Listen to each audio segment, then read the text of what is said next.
go down and be able to beat FIU, and love the response by a lot of the guys, and certainly made it difficult. And like I told the team, and believe this, every game there's been great learning opportunities, and if we take advantage of those, we'll continue to grow as a team. It's our job to make sure that happens. And like the guys were around, stopped in, and they see them and the way they're approaching it. Like, so it was a big week, exciting week for us. Get a chance to get back home and play. Certainly looking forward to playing a good, well-coached Iowa team. They do a lot of things we faced a number of times today. Is their defense, at least what they try to do, like what you've seen in the past? Some familiarity? There's some, similarities, but they've had a change, in the coaching. But you certainly see some similarities to it. Kind of the base, but certainly, Phil's put his own spin on it, I think. How'd you feel Alex didn't play so Artie in his first game in that spot? Talking to him after the game, asked him, how to go for you, and admitted about being nervous, and thought he did some good things, played with some energy. I had some mistakes, but I thought he did some really good things, and as a lot of these guys, just getting through some of those simple things, playing, and we had the one quarterback center exchange, with him and Trey. But I thought he did some good things, but certainly he's got areas he can get better at. Both he and Gabe need to have a good week of practice, and Artie, miss him, but great opportunities for both. Is Alex going to start this week, or is it still going to be something you evaluate on a weekly basis? Yeah, we still got to, it was, we wanted to look at them both last week and do the same thing. And I think what it does, it forces them to truly grow. And if one's approaching it, like I'm the guy and the other one's not, I think they both need to, we didn't know if Gabe was going to play, you're going into Boston College, you're not saying, hey, Gabe's going to play a lot of snaps. Probably played more, I never counted, but probably played more than Artie. You know what I mean? So they both have to have that mindset, and that's what we got to help them do. Do you continue to see a difference in the way this team responds to adversity? It's hard when each piece of adversity is different. Some of it's individual, some of it's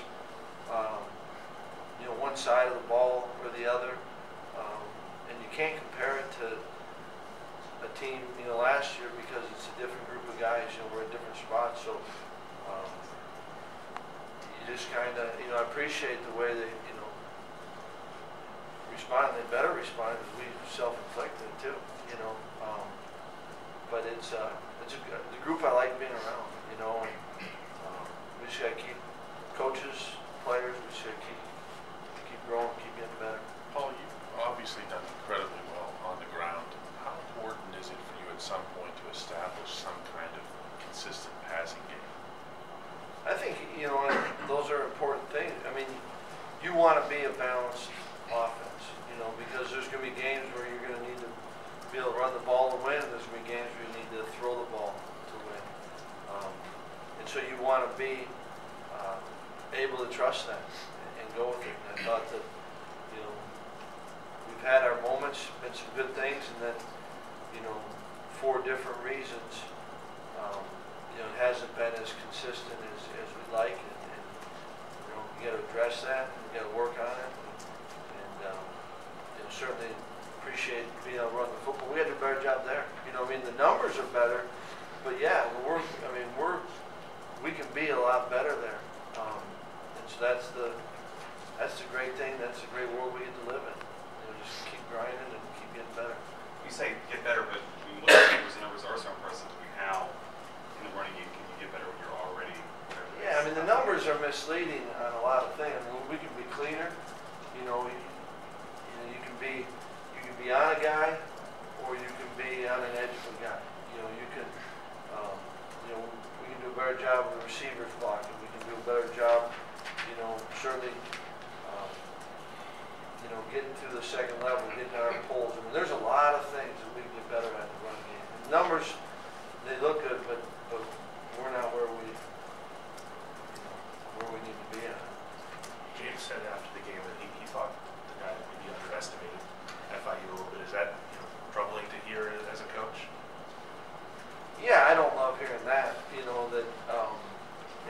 think that it's always, first and foremost, it's about, you know, us as a team, you know, and every time you get an opportunity to play, you know, it's a great gift, and we got to maximize that.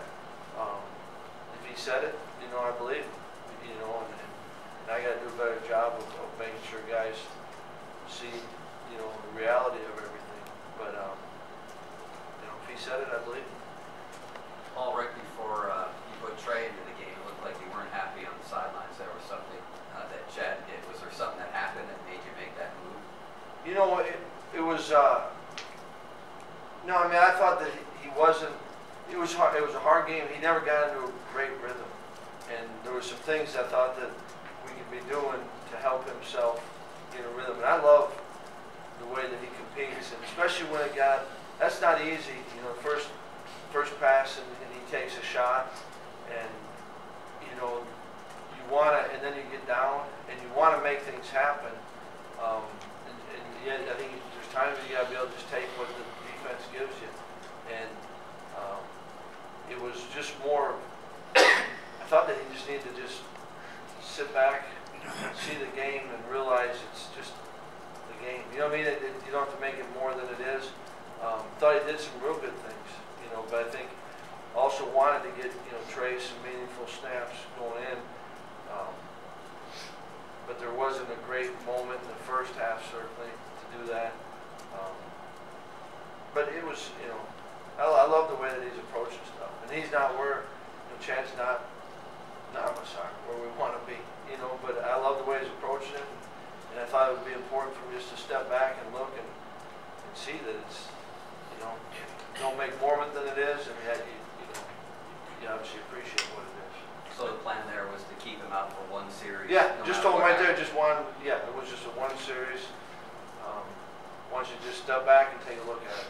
Have there been other instances where you've, you know, in developing maybe a first-year starter that you've done that? I guess Yeah. maybe is that part of the growth process? I Maybe think it going is, around? you know, and you love that it's a big deal, and you love all that, and then there's a moment, you know, before going through this, you know, I talked to a bunch of, you know, I called all the guys that I coached, you know, what do you think? What's the best way, looking back, you know, did you like what we did here, did you not, you know? And you try to, you know, have a good plan for them. How difficult was it to try to kind of get momentum back, because it seemed like you guys were rolling when the lightning delay hit, having scored 23? Is that something where Not in, you worried about I wasn't worried about that. I think it was, you know, the whole game, you know, I mean, it was, we just got to take care of our business, you know, and we were stopping ourselves. We were inflicting, you know, the wounds. And the lightning delay, I thought the guys handled it well, and, you know, it's not how you draw it up, but for either team, right? It was, it's all part of it. Paul, can you talk about Anthony Gonzalez? Again, among your tackle leaders, and he's really become a leader on the defense. Yeah, I mean, Gons is, you know, it's been fun to see. You know, I've had a chance to be with him for, you know, 3 years, and this be able to see one, you know, this year, I'm saying to me, it's nice just to be in the same position, you know, and with that comes confidence. And certainly he's a talented player, and I think a really good football player, you know, understands, sees it. You know, he and Ray, you know, last year led the team with snaps. You know, they do a ton of stuff for us, you know, special teams, you know, all the different situations that you get defensively. It's fun being around, you know, our seniors, you know, I've enjoyed being around them. And like I said, it's good. Gons is doing some really good things, but we need them to be. You know, and all our seniors, we need them to be good.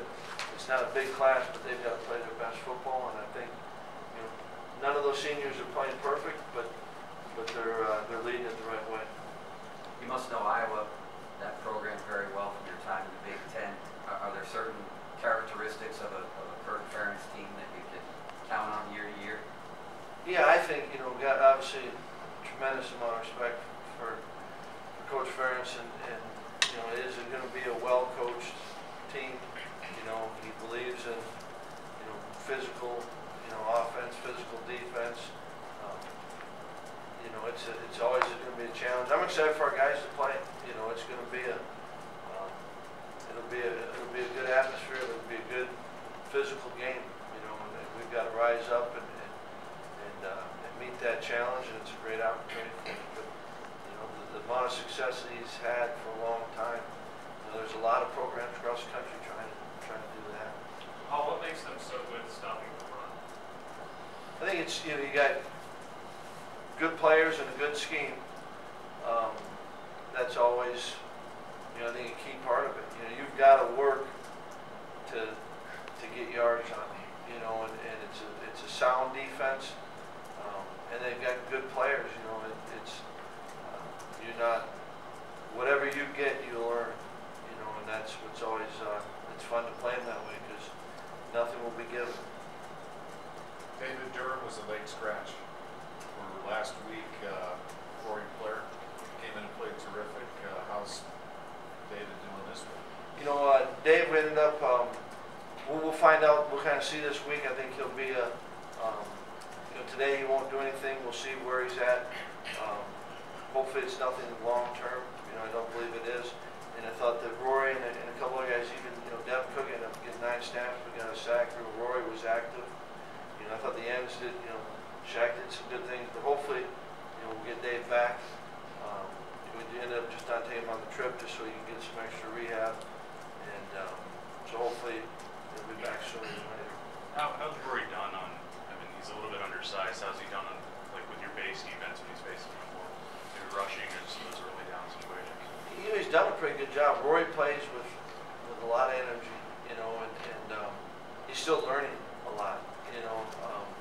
And so it's, you know, there's always those, you got to keep progressing. But, you know, I think it helped him coming in the spring, you know, and so I think that he's comfortable with what we're doing. And now I think it's just that, well, you got to learn playing the game. You know, it's the first stage you learn is learning what we do, what is our playbook, and then it's how you apply it against different teams. And I think he's gaining invaluable experience and he's contributing. Still got, you know, it's our group. We got ways to go, but I like the steps he's taking right now. Well, is James still a part of the plan on the defensive line, or is that just sort of in case of emergency break glass at this point? No, I mean he's still part of it. You know, whether you know, he's had a couple of decent work days the last 2 weeks, and you know, we'll see. But yeah, nothing's really changed. You know, we just haven't gone with it. How do you approach, I mean, like you said, a couple of decent work days, I mean, 30-plus carries the last 2 weeks. How do you approach his workload through the week then, particularly like this week? When you take it a little lighter on contact? He's young. How is he? He's getting a lot of attention. You guys are getting a lot more attention. How are you guys and James for handling all that attention from outside people? Yeah, I mean, I think that's something that guys have to learn to deal with, and it's a good part of the growth that they have to go through. You know, you try to address it, you try to talk with them. It's certainly a lot easier for us as coaches to isolate ourselves than, you know, the players. You know, they're up on campus and, you know, friends and, you know, other students, professors, you know, people about, you know, family, and that's, you know, that's all. Those are all those things. There's so much these guys have to learn to deal with. You know, it's obviously the workload of being a student, you know, at a great university, and then it's you know, the workload of you know, time commitments that the sport requires, and then it's handling, you know, the extra, you know, attention and all that. So you try to help, you try to guide them, and you know, like every part of our lives, you know, try to, you know, take the experience and try to learn from it. And we got to try to help them, and they've got to help themselves.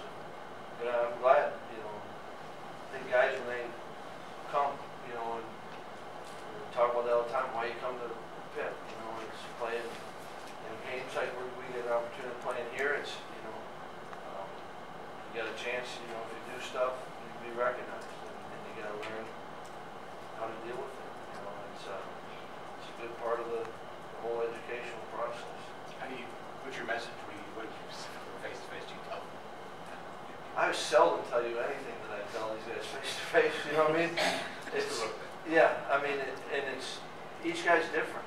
You know, and it's, you try to acknowledge that. but you definitely, you talk to them a ton.